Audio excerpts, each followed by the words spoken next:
Hello everyone and welcome to today's Wild Rift video. In today's video, I'm going to be running through the newest patch notes for Wild Rift patch 6.1b.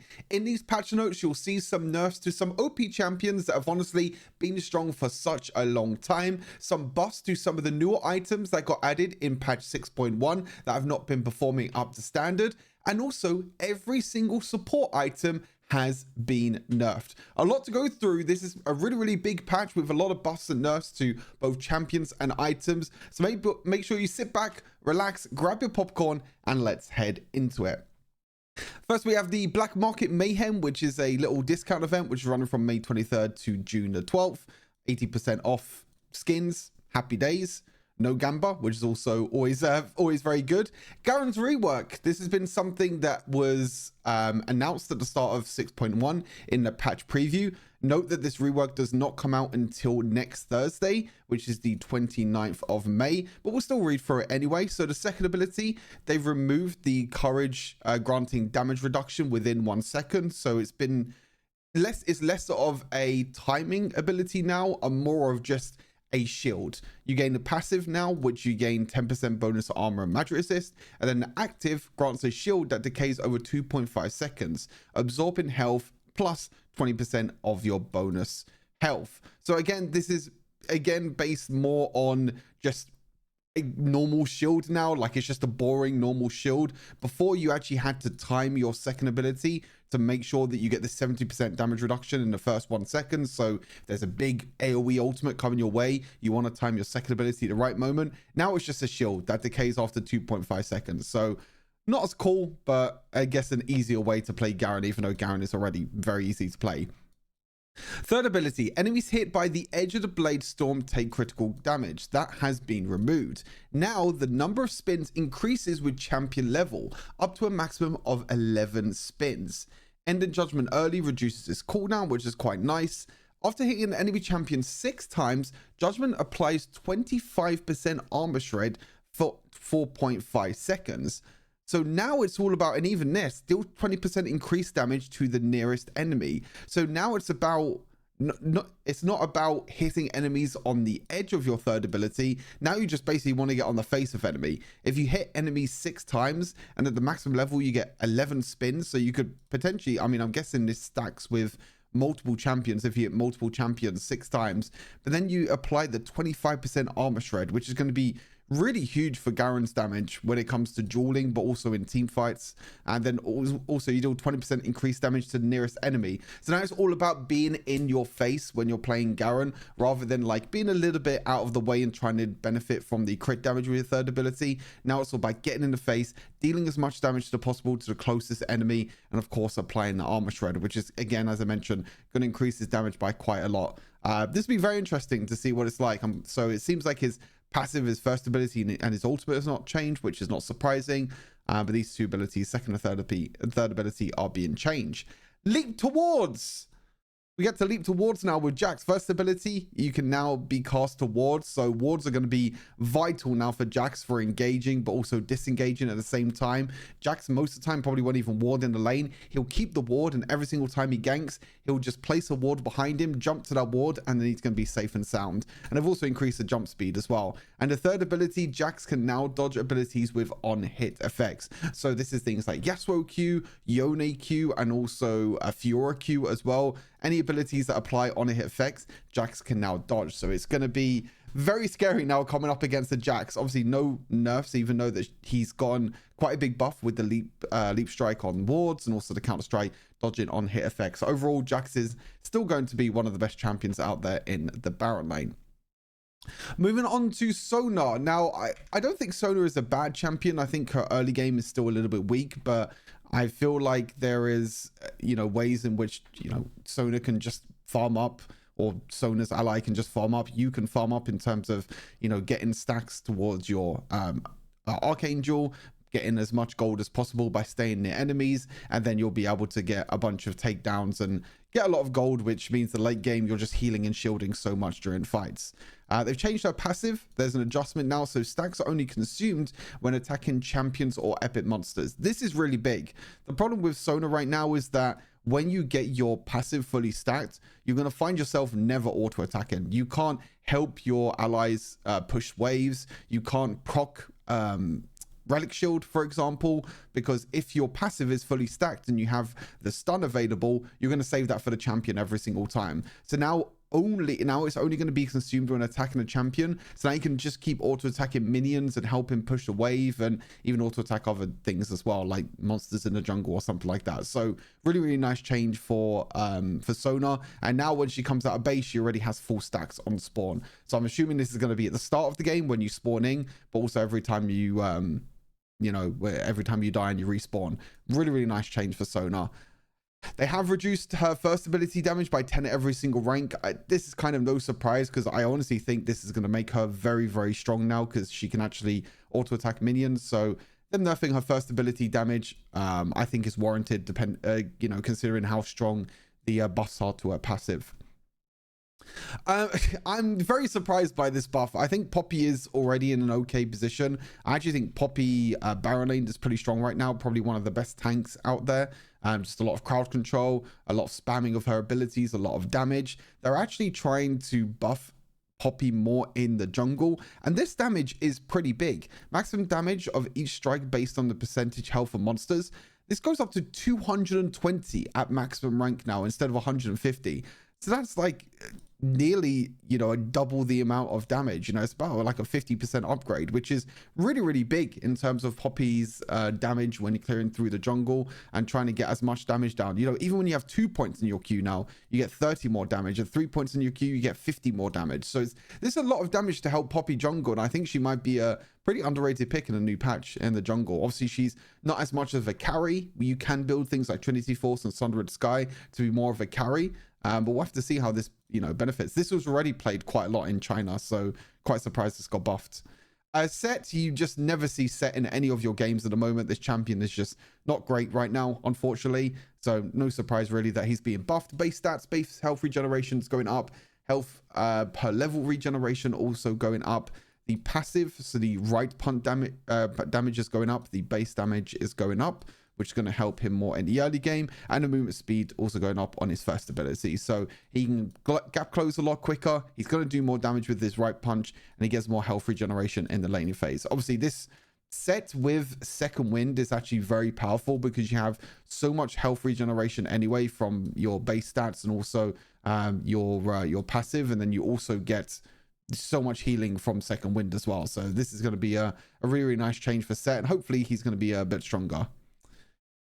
I definitely agree with this as well. I think Shen jungle is actually, probably his best position right now. Shen Baron lane just doesn't do enough damage to minions, and you're never really useful when you split push. People have tried to go things like Divine Sundra to help with split pushing, Titanic, Titanic Hydra as well, going for Heartsteel, then Titanic Hydra to help with your minion clear during the laning phase and also just during split pushing. It's just not fast enough. So I'm not surprised they're buffing the first ability's damage to minions.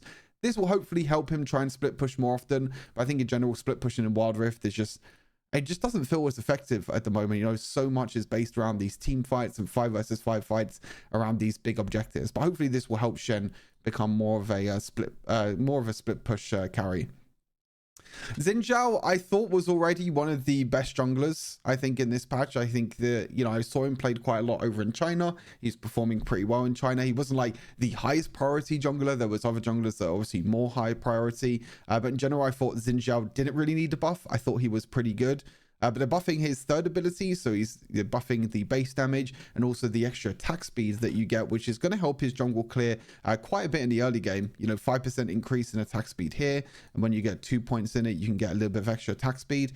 This is normally the second ability that you max in Xin Zhao jungle, so you're only really going to see the benefit in the early game from that 5%, but still, for extra 5 damage, extra 5% attack speed in general is going to feel really nice. And then you max this ability second, so you can benefit from the extra 5% when you're probably around level 12. So nice buff to Xin Zhao. I think Xin Zhao was going to be a pretty nice jungler next patch for sure. Evelyn's been one of the worst performing junglers in the game for a long time now. So again, no surprise that they're really buffing her AP ratio on her first ability, and they're also lowering the cooldown of her ultimate. The amount of times that I've seen Evelyn's ultimate cooldown change, it goes up, down, up, down. It's like a yo-yo every single time. It's absolutely crazy how many times this gets changed. But yeah, cooldown going down, AP ratio going up on the first ability is going to help her jungle clear and hopefully help with her burst damage. But I think the problem is right now is like her ultimate just doesn't really do enough damage, and just in general, she can't do enough damage. She can't burst the champion from 100 to 0 because of the durability patch and because of, you know, just everyone getting bonus stats in general. And I don't think 10% ability power ratio on the first ability is going to mean that Evelyn can now suddenly one-shot someone out of invisibility. So I don't think this champion is going to be playable still. I still think it's going to be pretty weak. Vex passive damage going up by your champion level. So it's the base from 8 up to 10, but this is obviously times by your champion level. So the more champion level you have, the more that it's going to be times by 10. So you get, you know, quite a lot of extra damage now at level 10, for example. So you get 50 instead of getting, you know, like 40 like what you would before. So it's an extra bit of damage on the passive, and also the AP ratio has gone up, which is pretty nice. And the first ability going down by 1 second every single rank. Vex is in like an okay spot. I think she's decent. I kind of agree with this, that she heavily relies on her ultimate. Basically, if she can't reset her ultimate, then she's kind of useless. So they're trying to put more damage in other abilities, so then she's more useful and she doesn't have to rely so much on her ultimate.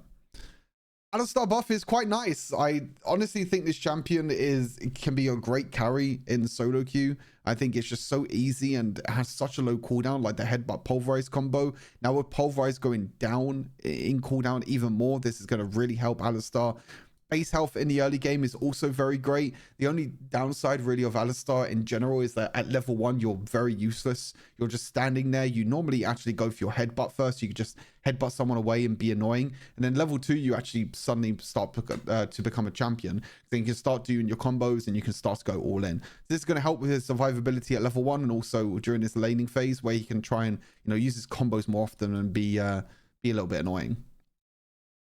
This is probably the scariest buff that I've seen for quite some time. So what they're doing with Yone, and also they're doing the same with Yasuo, but they're, you know, adjusting some of his other stats as well. They're removing the reduction of crit damage to Yone's passive. This is very, very scary. Yone, I think, already does a lot of damage. His common build at the moment is like Blade Rune King, Bloodthirster into Mortal Reminder. When you get 3 items with Yone, he was already a great carry. I do not think he needed this sort of buff where now he's basically getting a 10% increase in his crit damage. And also if you build excess crit, so obviously 2 crit items count as 100% for Yone. If you build a 3rd crit item, you get another 25% crit, and every 1% is now going to go into 0.6 attack damage, which, I mean, you could roughly work that out as like probably 6, 12, like an extra 15 AD you would get from an extra item, which is not a lot, to be fair. I'm not too sure if you want to go more than 2 crit items. I think like Bloodthirster and Mortal Reminder already do a lot of damage, but this in general is going to mean that people are going to try and test like full crit Yone. We might go back to the old build now with Solari Charge Blade, since the reduced crit damage has been removed and he's basically getting 10% increased crit damage. Solari Charge Blade first item might be a thing now with Yone, because that was an item build before when Crit Yone was very popular. Then some changes happened to his kit, and obviously Blade Rune King got changed a bit as well. Then Blade Rune King started to become his first item. You kind of want to pick whether you want Solari Charge Blade or going for Blade Rune King, but now you can go something like Solari Charge Blade BT into Mortal Reminder. So you have 3 crit items, and then your last 2 items could be like Divine Sunder and GA like it normally is. So there's actually potential now of you trying to go into a more crit version of the build, and Yone can be much more of a carry. This is obviously also going to help him in the jungle, clear through the jungle quicker, because he doesn't have to reduce crit damage. Overall, I think this is very scary. But on top of that, they were like, yeah, why not? Let's increase the crit damage on his first ability as well by 10% attack damage, and they increased the crit of Infinity Edge by 10% as well. Infinity Edge sometimes gets built if you don't really need like Mortal Reminder, or if you want to build like 3 crit items. Normally you build Mortal Reminder instead, just because of the anti-heal and also the armor penetration, just helping out with Yone's damage. These 2 buffs in general are going to be very scary for Yone. I think Yone is going to be one of the best picks for the new patch for sure. They are nerfing some of his damage, 1% damage on his second ability, depending on the target's maximum health. Basically just to try and stop some of the damage that I guess you're getting from your first ability. But yeah, crit first item, Yone is going to be quite popular now, because the reduced crit damage, and also you get more damage on your first ability. And yeah, maybe you build more than 2 crit items now because the other passive. As I mentioned, they're also doing the same with Yasuo. They're also reducing the crit damage by 10%, and also removing the reduced crit damage by 10%, I should say. And every 1% excess crit has been converted into attack damage has also been increased, the same as Yone. The shield duration has gone down from 1.5 seconds down to 1 second, but they're also doing some other adjustments. His base AD is going down, so basically what they're trying to do is they're trying to move Yasuo away from tank Yasuo, and they're trying to make him more into a carry again. So they're removing some of his base AD. The reason why tank Yasuo works so well is that you didn't really need that much attack damage, because you started off with so much attack damage to start off with. So you already have a lot of base AD, and you could just build items like Wit's End, Divine Sunderer, and not build that much AD and still be super tanky. But now they're giving him more health, and they're giving him more health per level. So now he gets more natural tankiness, so he can build more items that are going to be more of a carry for him.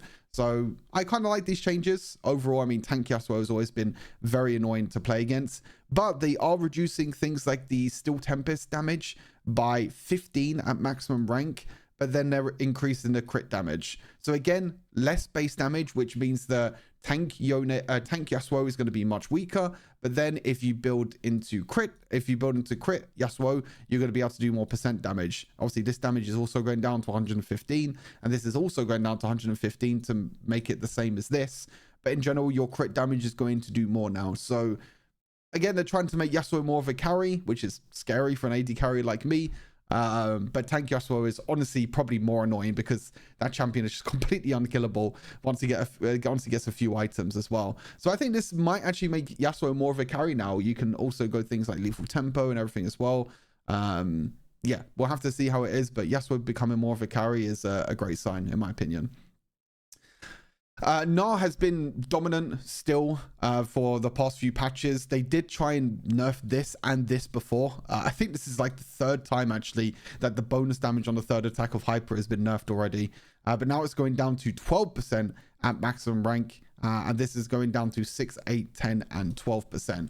So again, this hurts his jungle clear, but also this hurts his damage in the laning phase. And then the bonus attack speed that you get from your passive is also going down. So in general, Mini Gnar getting nerfed by quite a bit. Again, Mini Gnar is such a bully during the laning phase, and also just allows you to clear through the jungle much quicker. I still think Gnar will be completely okay. I don't think these nerfs are enough, but it's nice to see that they're actually focusing on champions that should be nerfed. And a champion that also should be nerfed is Nasus, and also Mumu, which is what I'll talk about in a second. Again, it's nice to see that we're finally getting some nerfs to champions that have been strong for such a long time. We've been waiting like 2 or 3 patches for these champions to be nerfed, so it's nice to see they're actually doing some changes.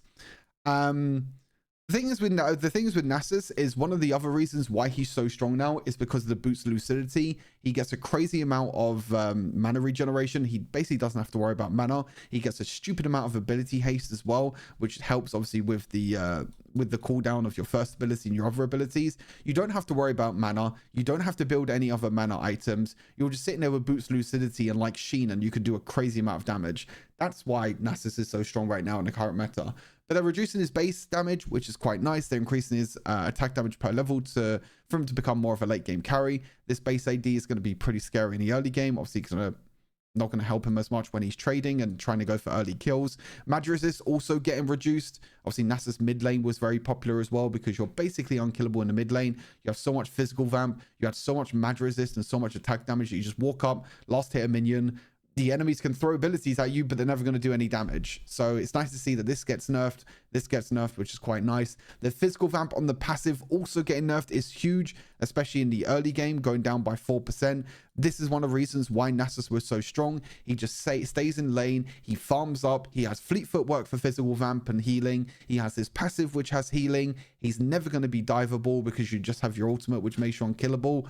And it's one of the reasons why, you know, why Nasus is so strong. So they're really hitting the right spots, I feel like, with these nerfs, you know, physical vamp going down. And then the first ability, the cooldown is going back up by 0.5 seconds, which I don't think this will do too much. But the damage is then going down by 10 at every rank. So reduce the attack damage and they're reducing the first ability damage. I still think Nasus will be fine. I think that he'll still be very strong during the late game. I still think he'll be able to farm up quite well. His trading might be a little less scary. You might have to play, you know, more passive now because his trading is not going to be as scary as what it was before. And you're probably going to lose potentially some trades against other Baron laners. Obviously, mid lane Nasus might get nerfed quite a bit. But in general, I still think Nasus is going to be fine. I still think you can farm up and be, you know, forced to be reckoning with in the late game. Again, because, spoiler alert, boost lucidity is not getting nerfed, which is also one of the reasons why Nasus is so powerful. Amumu, I don't think these nerfs are, again, not really going to do too much. They're just nerfing the bandage toss by 1 second, increasing it by 1 second, but normally you get 2 charges anyway, so this doesn't really matter.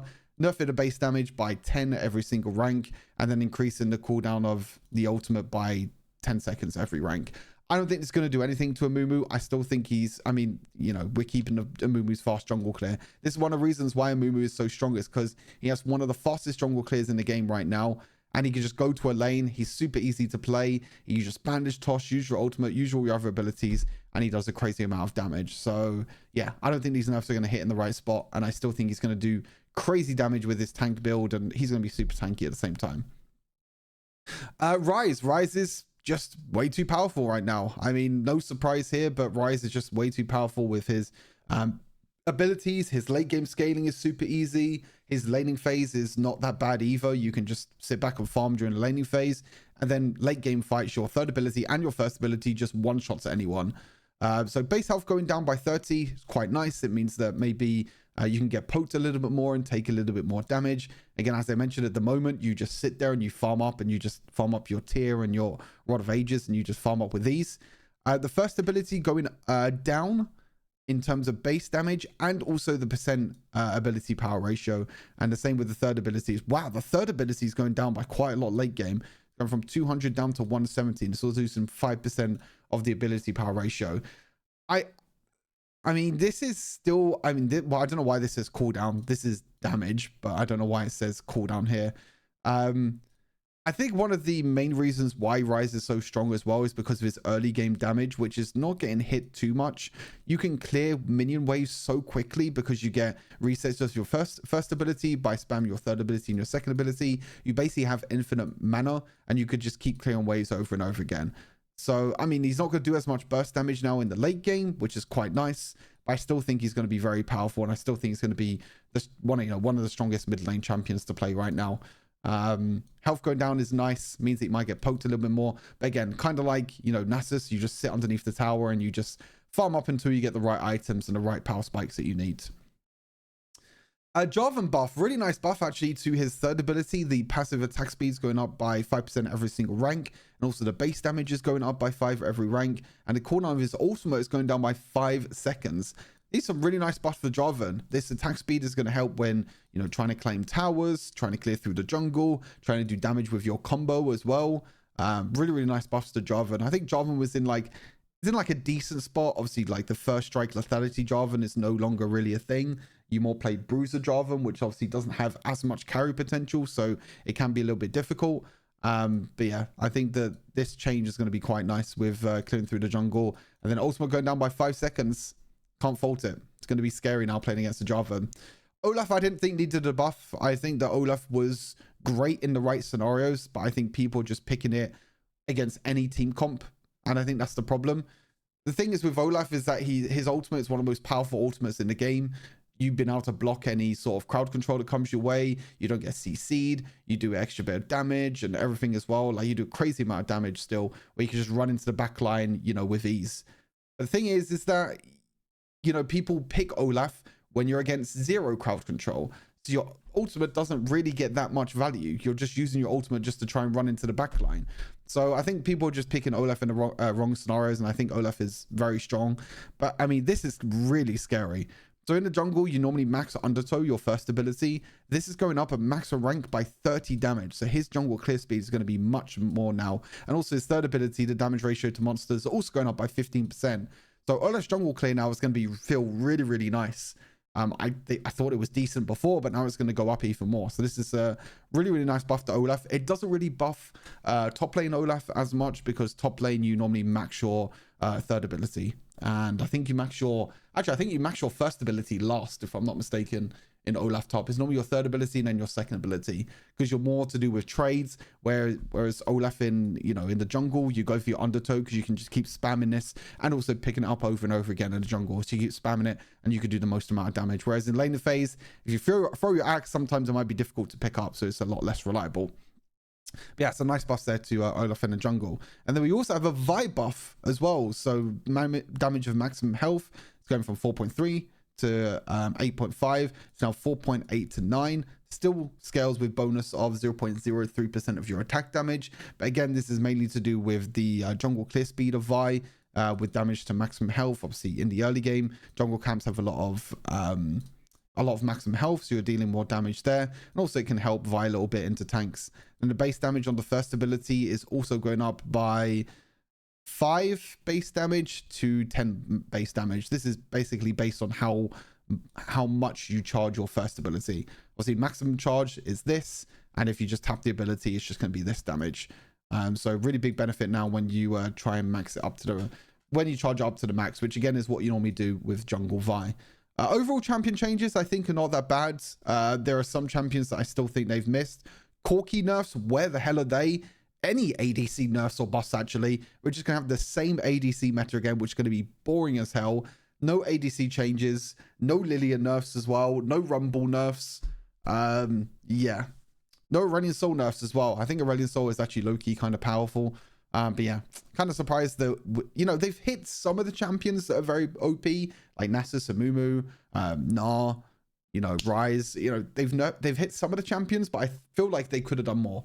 They could have done more to like Corki and, Lilia, as I mentioned as well. Anyway, moving on to items. I'm kind of glad this is coming in, because I was actually planning on doing a Bandle Fantasy versus Luden's Echo video. But now I'm kind of delaying it because this new update's coming out to Bandle Fantasy, where they're giving it 5 more ability power and the base damage going up by 5. This basically does absolutely fuck all. This does nothing.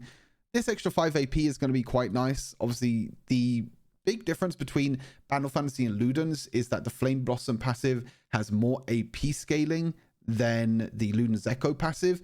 However, this can only be triggered on champions. The reason why Luden's Echo is still the strongest, first item on most mages is because you can just use them on minions. You're not going to do as much damage maybe to champions. I mean, you can still do reliable damage to champions when you hit them. But it's mainly for the, wave clearer mid lane. You get mid lane prio, you can push out waves, you can roam around and make a difference on the map. Also, in general, Luden's proc on the passive is more reliable than this. This can sometimes, someone can flash away from the damage, or someone can dash away from the damage.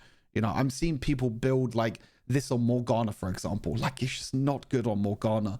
What are you doing? Putting your pull down and someone can just walk out the Bandle Fantasy passive damage. So I don't think this is going to do anything, to be honest with you, but it's nice that they're buffing it, because this item is just hot garbage. This is a very, very scary buff. Very scary. The thing is with Malignance is that you're basically held behind certain champions. There are only certain champions that can build this item. And if they do keep buffing this item, it's going to mean that them sort of champions are going to be very powerful. Annie, Ahri, Swain, even Fiddlesticks now could potentially buy this item with this buff. Lysandra, all these champions that I did actually a Malignance video a few weeks ago where I was talking about, like, the item, how it benefits champions, what champions benefit from it the most. This is a scary buff, as I said. The total price going down from 3,000 down to 2,900, and the ability power going up by 5. Yeah, the champions that I've just mentioned are going to be much stronger now with Malignance. There was always this question of like Luden's versus Malignance on someone like Ahri. I think this just means that you're just going to build Malignance now. It's a scary buff. I mean, Swain, I think as well, is going to be probably one of the most strongest champions in the mid lane now because of this buff. So yeah, very scary buff for Malignance. And now we're on to the support items. As you can see, every single support item is getting changed. Well, outside of Protector's Vow. Redemption, they are removing the healing and shielding percentage of redemption. So you are most likely not going to be seeing redemption now on champions like Seraphine, champions like Karma. The reason why redemption was being built is because you had the healing and shielding percent ratio, which stacked onto the others like Starflow Water, Harmonic Echo, Ardent Sensor, and also Protector's Vow. Now that this doesn't stack with the healing and shielding ratio, again, you're most likely not going to see this on them sort of champions anymore. They are trying to move this onto more tanky support enchanters, which, to be honest, there are not really many in the game, to be fair. Maybe like Rakan is the only one. The build path has also changed, so you don't have the Forbidden Idol anymore, which is one of the strongest tier 2 items. So there's a lot of nerfs happen to Redemption, which basically means you want to avoid this now as an enchanter support. Build path is not great. Extra health is whatever. Then removing the healing and shield ratio is, you know, very bad. And then now the healing value now scales more with your percent bonus health, and the base value has gone down. So again, nerfs to Karma, nerfs to Seraphine. I honestly don't know what tanky enchanter is going to build this though. I think this item might just be completely dead now, because there are just no tanky enchanters that I think to myself I want to build redemption on, because all these tanky enchanters are like what, Rakan maybe, but like most of the time you're engaging, you want to jump in, so how's redemption going to help your team? And I can't really think of any others off the top of my head. You know, like, why would you ever build this on someone like Thresh or Nautilus or, you know, anyone like that? There are so many better items. So yeah, this item, the percent ratio being removed, might be the death of this item. Harmonic Echo. So all the other healing and shielding ratios are all going down from 10% down to 8%. Same with Starflow Flowing Water, and same with Ardent Sensor. So now if you build all of these three together, you're going to be getting 6% less healing and shield value. Quite nice. I don't think it's going to make that much of a difference, but it's nice that this is being reduced. Means that you can't do as much with the healing and shielding available. But also they're also nerfing the Harmony passive, which at the moment, when a target is below 40% health, you gain the empowered healing effect. Now they have to be lower than 30% health. So you're going to get maybe as much value with Harmonic Echo on lower health targets. Also, Starflow Flowing Waters, the price is going up. The ability haste is also going down. And the ability haste from what you get from the passive is also going down. So a lot of nerfs to Starflow Flowing Water, which in my opinion was the weakest of all three of the enchanter items. So I'm not too sure why this is getting nerfed. I mean, maybe it's because you just gain so much ability power for the support itself and it just increased your healing and shielding too much. I'm not too sure, but I never really built this item. I always built Harmonic and Ardent, and yeah, Ardent is just going down by 2%. Nothing else has changed from Ardent. Then we have a few new skins. Dawnbringer Viego, which is going to be hype. Dawnbringer Xin with the buff. Nightbringer Swain with the buff. Nightbringer Shen with the buff. And then Lee Sin is kind of whatever. Lee Sin is Lee Sin.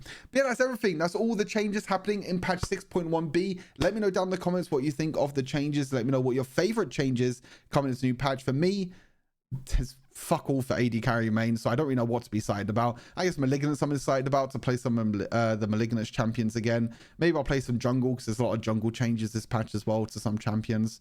Yone, I mean, I loved Yone jungle for such a long time, so I might go back to him. But other than that, yeah, no ADC changes, so kind of sad. Anyways, hope you enjoyed the video. Take care of yourselves, have a great rest of the day, and I'll see you all tomorrow live on stream for the new patch and new gameplay. See you soon. Take care. Peace.